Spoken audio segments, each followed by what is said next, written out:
بسم اللہ الرحمن الرحیم یا ایھا الذین آمنوا کتب علیکم القصاص فی القتل الحر بالحر والعبد بالعبد والانثى بالانثى فمن اوفی له من أخيه شيء فاتباع بالمعروف وأداء إليه بإحسان ذلك تخفيف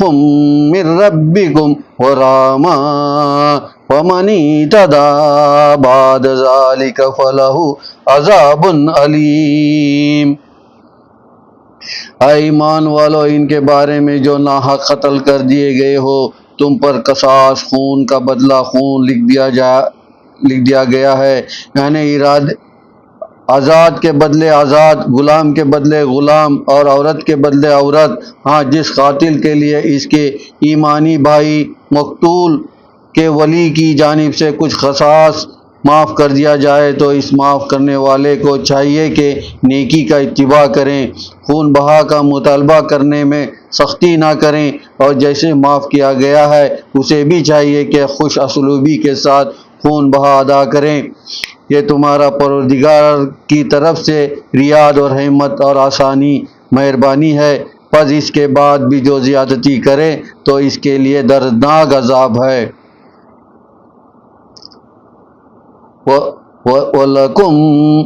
وَلَكُمْ فِي الْقِصَاصِ حَیَاتٌ یَا أُولِي الْأَلْبَابِ لَعَلَّکُمْ تَتَّقُونَ۔ اے صحابان عقل، تمہارے لیے قصاص یعنی جان کے بدلے جان والے قانون میں زندگی ہے تاکہ تم خون ریزی سے بچتے رہو۔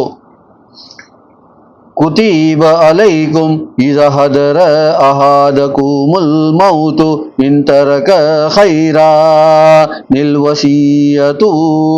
للوالدین والاقربین بالمعروف حقا علی المتقین۔ تم پر لکھ دیا گیا ہے کہ جب تم میں سے کسی کے سامنے موت آ کھڑی ہو، بشرطے کہ وہ کچھ مال چھوڑے جا رہا ہو تو مناسب سب وصیت کر جائیں۔ اپنے ماں باپ اور زیادہ قریبی رشتہ داروں کے لیے یہ پرہیزگاروں کے ذمہ حق ہے، لازم ہے۔ فَمَن بَدَّلَهُ بَعْدَمَا سَمِعَهُ فَإِنَّمَا إِثْمُهُ عَلَى الَّذِينَ يُبَدِّلُونَهُ إِنَّ اللَّهَ سَمِيعٌ علیم۔ جو شخص اس وصیت کو سننے کے بعد اس میں رو بدل کرے تو اس کا گناہ انہی لوگوں پر ہوگا جو رو بدل کرے گئے، بے شک خدا خوب سننے والا خوب جاننے والا ہے۔ فَمَنْ خَافَ مِن مُوصٍ جَنَافًا أَوْ إِثْمًا فَأَصْلَحَ بَيْنَهُمْ فَلَا إِثْمَ عَلَيْهِ إِنَّ اللَّهَ غَفُورٌ رَحِيمٌ۔ اب جو شخص کسی وصیت کرنے والے کی طرف سے کسی وارث کی حق تلفی یا گناہ کا خوف محسوس کریں اور ان ورثہ کے درمیان اصلاح سمجھوتہ کرا دیں تو اس پر رو بدل کرنے کا کوئی گناہ نہیں ہے، بے شک اللہ بڑا بخشنے والا اور رحم کرنے والا ہے۔ یا ایھا الذین آمنوا کتب علیکم الصیام کما کتب علی الذین من قبلکم لعلکم تتقون۔ اے ایمان والو، روزہ اس طرح تم پر لکھ دیا گیا ہے، فرض کر دیا گیا ہے جس طرح تم سے پہلے والوں پر لکھ دیا گیا تھا تاکہ تم پرہیزگار بن جاؤ۔ ایاما معدودات فمن کان منکم مریضا او علی سفر فعدة من أيام أخر وعلى الذين يطيقونه فدية طعام مسكين فمن تطوع خيرا فهو خير له وأن تصوموا خير لكم إن كنتم تعلمون۔ یہ گنتی کے چند دن ہیں، اس کے باوجود اگر تم میں سے کوئی شخص بیمار ہو جائیں یا سفر میں ہو تو اتنے ہی دن اور دونوں میں پورے کریں اور دنوں میں پورے کریں، اور جو اپنی پوری طاقت صرف کر کے بے مشکل روزہ رکھ سکتے ہو تو وہ فی روزہ ایک مسکین کی خوراک فدیہ ادا کریں، اور جو اپنی مرضی سے کچھ زیادہ بھلائی کرے تو وہ اس کے لیے بہتر ہے، اور اگر تم فدیہ دینے کے بجائے روزہ رکھو تو یہ تمہارے لیے زیادہ بہتر ہے اگر تم علم و واقفیت رکھتے ہو۔ شهر رمضان الذي أنزل فيه القرآن هدى للناس وبينات من الهدى والفرقان فمن شهد منكم الشهر فليصومه ومن كان مريضا أو على سفر فعدة من أيام أخر يريد الله بكم اليسر ولا يريد بكم العسر وَلِتُكْمِلُوا الْعِدَّةَ وَلِتُكَبِّرُوا اللَّهَ عَلَى مَا هَدَاكُمْ وَلَعَلَّكُمْ تَشْكُرُونَ۔ ماہ رمضان وہ مقدس مہینہ ہے جس میں قرآن نازل کیا گیا، جو تمام انسانوں کے لیے ہدایت ہے، اور اس میں رہنمائی اور حق باطل میں امتیاز کی کھلی ہوئی نشانیاں ہیں۔ جو مہینے میں وطن میں حاضر ہو یا جو اسے پائیں تو وہ روزہ رکھیں، اور جو بیمار ہو سفر میں ہو تو اتنے ہی روزے کسی اور وقت میں رکھیں۔ اللہ تمہارے آسانی اور آسائش چاہتا ہے، تمہاری تنگی اور سختی نہیں چاہتا، اور یہ بھی چاہتا ہے کہ تم روزوں کی تعداد مکمل کرو، اور یہ احسان پر کہ اس نے تمہیں سیدھا راستہ دکھایا تو تم اس کی کبیرائی اور بڑائی کا ظاہر کرو تاکہ تم شکر گزار بندے بن جاؤ۔ وَإِذَا سَأَلَكَ عِبَادِي أَنِّي فَإِنِّي قَرِيبٌ أُجِيبُ دَعْوَةَ الدَّاعِ إِذَا دَعَانِ فَلْيَسْتَجِيبُوا لِي وَلْيُؤْمِنُوا بِي لَعَلَّهُمْ يَرْشُدُونَ۔ اور جب میرے بندے آپ سے میرے بارے میں سوال کریں تو آپ کہہ دیں میں یقیناً قریب ہوں، جب کوئی پکارنے والا مجھے پکارتا ہے تو میں اس کی دعا پکار کو سنتا ہوں اور جواب دیتا ہوں، تو ان پر لازم ہے کہ وہ میری آواز پر لبیک کہیں اور مجھ پر ایمان لائیں، یقین رکھیں تاکہ وہ نیک راستے پر آ جائیں۔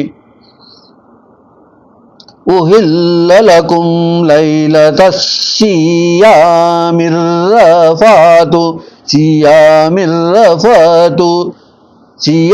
الرَّفَثُ إِلَى نِسَائِكُمْ هُنَّ لِبَاسٌ لَكُمْ وَأَنْتُمْ لِبَاسٌ لَهُنَّ عَلِمَ اللَّهُ أَنَّكُمْ كُنْتُمْ تَخْتَانُونَ أَنفُسَكُمْ فَتَابَ عَلَيْكُمْ وَعَفَا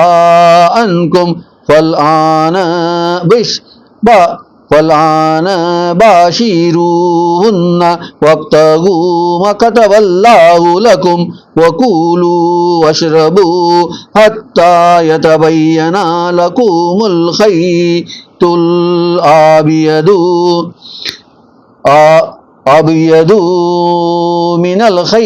من الخيط الأسود من الفجر ثم أتموا الصيام إلى الليل ولا تباشروهن وأنتم عاكفون في المساجد تلك حدود الله فلا تقربوها كذلك يبين الله آياته للناس لعلهم يتقون۔ اے مسلمان، روزوں کی رات تمہارے لیے اپنی عورتوں سے مباشرت کرنا حلال کر دیا گیا ہے۔ وہ عورتیں تمہارے لباس ہیں اور تم ان کا لباس ہو۔ خدا جانتا ہے کہ تم اپنی ذات کے ساتھ خیانت کرتے رہے ہو، تو اس نے تمہاری توبہ قبول کی اور تمہیں معاف کر دیا۔ بس اب تم ان سے روزوں کی راتوں میں مباشرت کرو، اور جو کچھ اولاد خدا تمہارے مقدر میں لکھ دیا ہے اسے طلب کرو، اور رات کو کھاؤ پیو یہاں تک کہ صبح کا سفید دورہ رات کی سیاہ دوری سے الگ ہو کر ظاہر ہو جائیں، پھر رات تک روزے کو پورا کرو۔ اور جب تم مسجدوں میں اعتکاف قیام کیے ہوئے ہو تو رات کو بھی بیویوں سے مباشرت نہ کرو، یہ اللہ تعالیٰ کی مقرر کی ہوئی حدیں ہیں، ان کے قریب نہ جاؤ۔ اس طرح خدا اپنی آیتوں حکام کو لوگوں کے لیے بیان کرتا ہے تاکہ وہ پرہیزگار بن جائیں۔ وَلَا تَأْكُلُوا أَمْوَالَكُمْ بَيْنَكُمْ بِالْبَاطِلِ وَتَدْلُوا بِهَا إِلَى الْحُكَّامِ لَتَأْكُلُوا فَرِيقًا مِنْ أَمْوَالِ النَّاسِ بِالْإِثْمِ وَأَنْتُمْ تَعْلَمُونَ۔ يَسْأَلُونَكَ عَنِ الْأَهِلَّةِ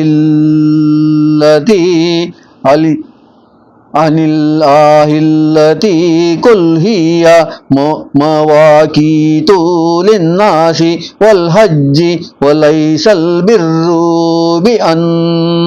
تَأْتُوا الْبُيُوتَ مِنْ ظُهُورِهَا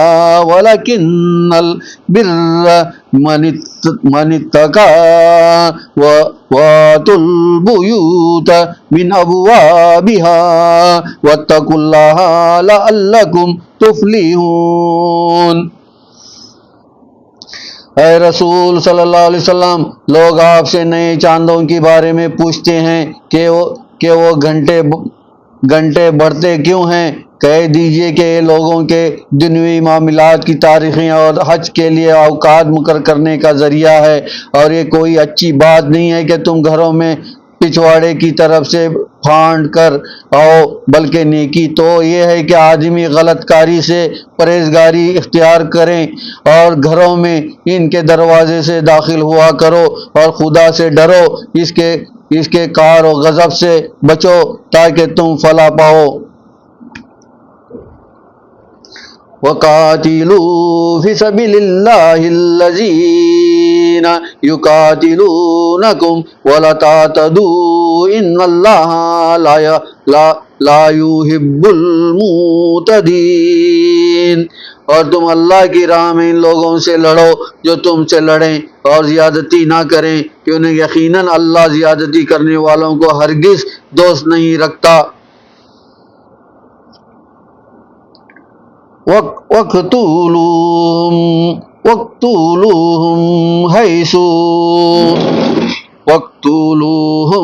حَيْثُ ثَقِفْتُمُوهُمْ وَأَخْرِجُوهُمْ مِنْ حَيْثُ